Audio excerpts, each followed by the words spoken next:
Hey, what's up, y'all? This is Mike White, and I just wanted to show a little bit about behind the scenes of how some artwork gets fixed. So, we've got client artwork, and the clients provided this, and this is literally kind of what you're up against. I mean, this is zoomed in. Let's see what size this is. So this is 2,000 by 4,000. I've expanded the original image. And this is the quality we're getting at 100%. So like when this prints, this is going to look like that. It's going to look completely pixelated. All that's going to print, all that junk.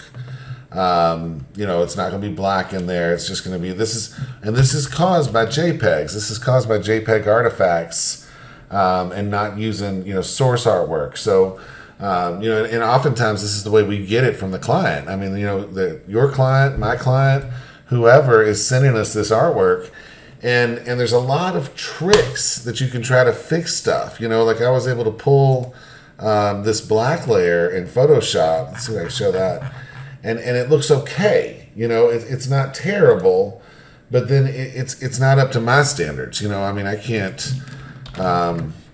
I'm not going to be proud printing that, and you can see why. There's all these jaggies around this edge. It's not clean.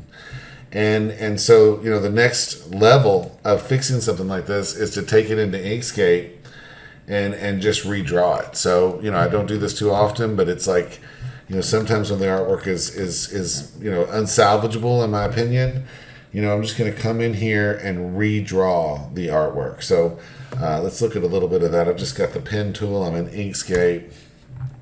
And, you can't strive for perfection here. You've got to remember you're on the clock.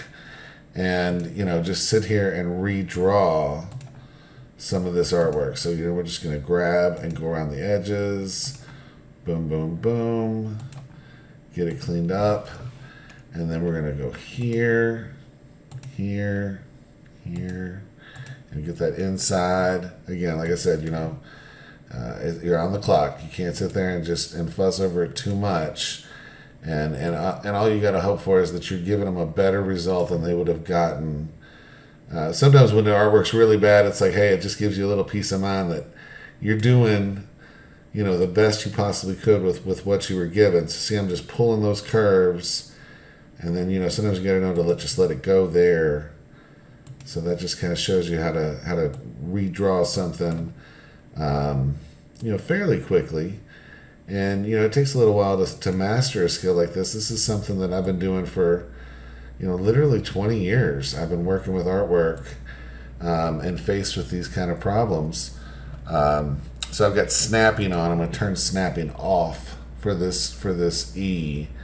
And I'm struggling to see it. So see, I've got this on a layer, and I can raise the opacity and then go back to my artwork layer where I'm working. That that E was just destroyed by the pixelization or the artifacts. Artifacts is probably the right word there, because they're JPEG artifacts. So we're trying to stay with the original feel of the artwork. We're going to create a little bit of separation there, and we're just going to keep drawing this out. So, this is probably slow and long for everybody, but it just, it takes a while. When you get stuck like that, you just literally keep your pen tool going and just hit those edges. Just use the resize. I'm rambling, and I realize it. And we're going to just keep going around that M. So circles are a challenge. I mean, circles are the worst sometimes, to actually create a circle, because our eyes are very picky about circles. So, when I see a circle, like you can already tell that edge right there is no good. So I'm just going to escape out of that, and I'm going to try to just use an actual circle. And we can just form that to the shape as best we can. And then we're going to switch around and do some fill layers. Okay, so I'm going to keep working on this and be back. So I thought about some more to say here. I mean, situations like this, like you just stretch past the point where you want to go, and then you pull your curve. So like here, I'm getting outside of the bounds of where I really want to go, and that's when you pull the curve, And so obviously these are straight, so there's no curve. You're just going to go down, again, like past where you want to go, pull it out, and pull it out in the direction that you want the next curve to go, and then go past that point. I'm going to really try to demonstrate it here and nail it like that. I mean, that's what takes the getting used to. I mean, you're not going to pull these, if you've never done this before, you're probably not going to pull a curve that quick and that easy. But you can definitely get there. It's not impossible, that's for sure. So there's that. All right, I'm just going to keep rocking on this. So you definitely want to reuse elements. So we've got this up here. Let's try to see if we can, use that again here, because you assume there is a font out there that somebody's doing. So, just make this overlap, because that T is overlapping. So we're just going to make sure that overlaps and follow the original artwork. And then we're just going to keep rocking. All right.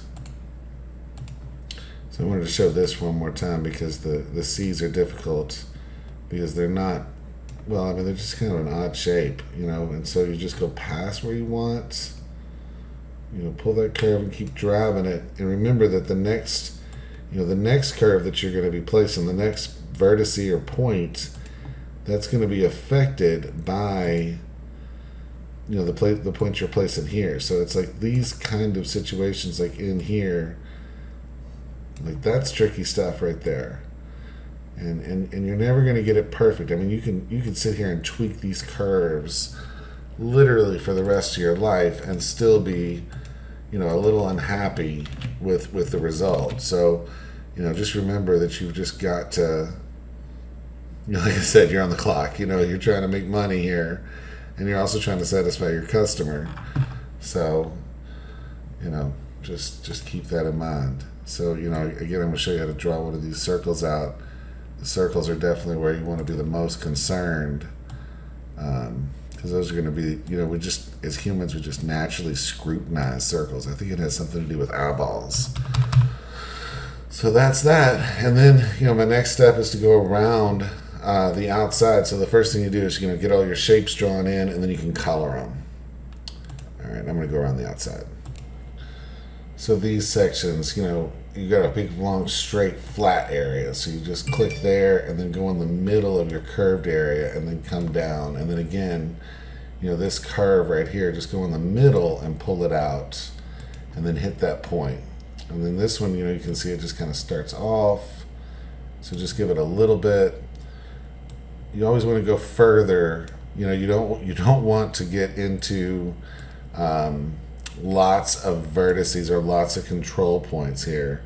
And I tried to sneak all the way down here, but I can't. I got to go in the middle and pull in the direction I want it to go. And then here I've got a flat space, and I'm just, I'm going around here. This is literally what I wanted to show you. Is we're gonna, just grab that flat space, see where I'm stopping and starting.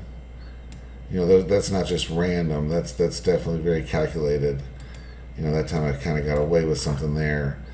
But since I just want to do this little curve, you just get in here, but don't get too close, and then end it, and then go flat again. You just don't want to get. You want to kind of stop the influence of that prior point. Getting quiet here because I'm thinking, and that's a perfect example right there. That's a good. Look, it's a circle. so go real big, and try to have the least amount of vertices. And if I can't do this, I'm obviously going to just go grab a circle and stick it in there if I need to. I think it's acceptable considering it's the outline. All right. And here's another big one. So I'm going to have to do something to get, to get this started around here. So I've got to go here and pull. And then I want to go really big to keep this smooth, but I want to find the middle and pull that, and then hope that just works out. And it did. So I've tried many times to teach this skill, and I'm not sure if I'm doing a good job, because it is something that is so learned, and you've got to, and I'm still, obviously not an expert myself, and so that I chose that point, so I've got to think about where this point is and where I want this to end, and then pull that out. And, all right. And you're just so hypercritical of your own work, of course. So, it's always a little bit of a challenge. Boom. So, it's not perfect. I can see some problems with it. But it's close. So now we're going to color, and the first thing we want to do is just grab this object that we just finished, that one right there. I just pulled that up and we hit Control Z to snap it back. I'm going to cut that. I'm going to come over here to my layers, add a layer below the current one, and call this outline. And then I'm going to hit Control Alt V. And that pastes in place in Inkscape. So now I can turn my outline off.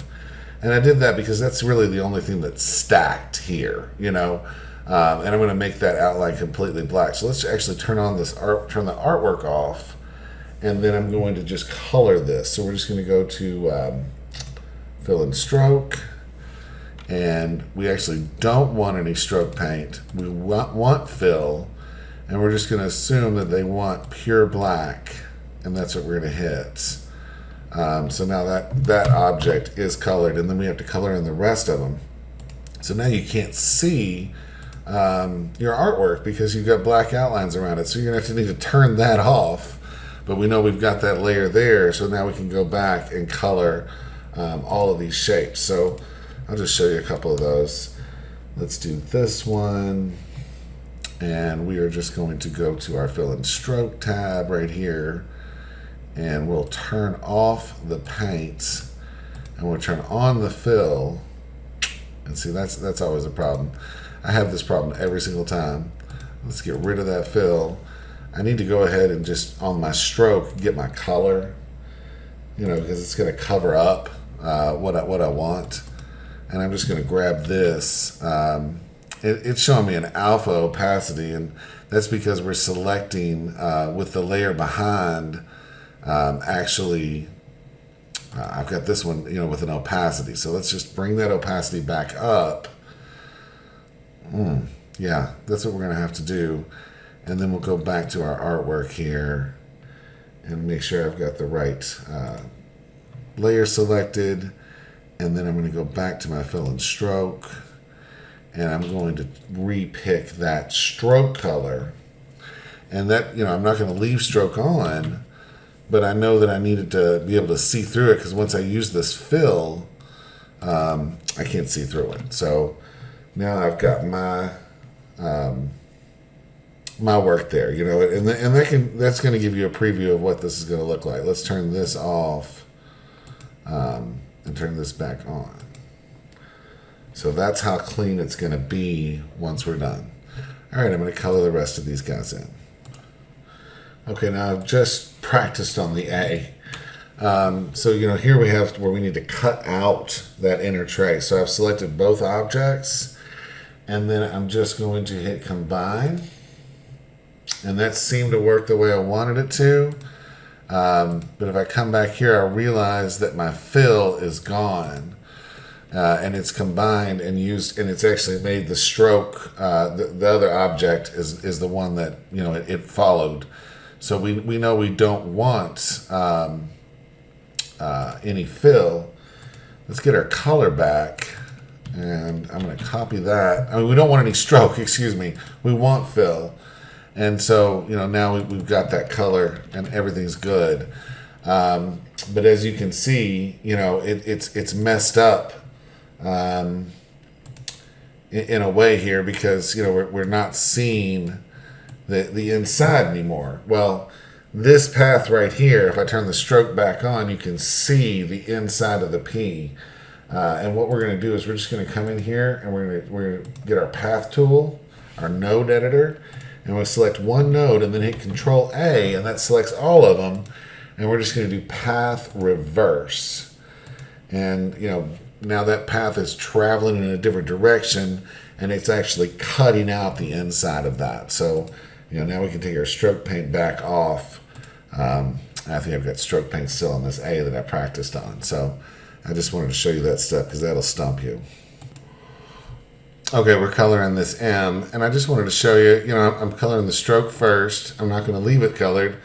But you don't want to pick, you want to pick the purest part. You know, it's important. I mean, you get a big difference, you know, picking down here in one of these pixelated artifacted areas. You want to make sure you pick, you know, right on, you know, the actual, you know, the purest part of the color, you know, to get the bright color. So just wanted to point that out. And we're going to color this LOT part of clothing. And so we just want to make sure that we use the same for each one. So we can just, after we do the first one, you know, just use that. I've got that copied, you know, where I'm Control C, Control V, and then just use the same color for all three of these rather than try to sample different colors from the artwork. So, you know, let's just put that on there. And it does seem like it's remembering my last color, which is great. And then I'm just going to show this one more time. So this is that center orb. So we're gonna give it a white, pure white, FFFFF, and no stroke. And then this is the inset that we want to get rid of. And I think you can even do this, you know, path exclusion. And then you don't have to do that reversal. And I just kind of had forgotten about that. And I wanted to point that out. So there you go. I know this has gotten long, but I just want to finish it up with you guys. So this is my outline layer. And something's going on there. Let me investigate that. So there's my D object. Let's look at that fill. Let me figure that out. Oh, it doesn't have any fill, so I must have just screwed up on that. And then we're just going to copy that. There's my fill. Paste it in there. Oh yeah, I must have just skipped this D somehow. We'll get rid of that stroke paint. I know I'm just showing you the same stuff over and over again. We're going to select this. We're going to do path. We're going to try that exclusion again. That's just what we want. No stroke paint, some fill, yes. Awesome. We'll go back to our layers and turn our outline on. And I'm clicking on the stage and then using the minus tool and it's not working for me. Click, minus. Come on now.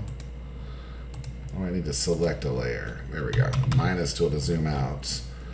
Plus zoom in. All right, so we can turn off our original, and then this is our now completed artwork. And it's not perfect, but it is a lot better, I think, than what we started with. So I'm going to lock these two and turn off their visibility. And then I'll open this one up and unlock that. And then I'm going to select it, and I'm just going to move it straight down so we can compare our original and the finished. So let's turn these back on. Let's move this down.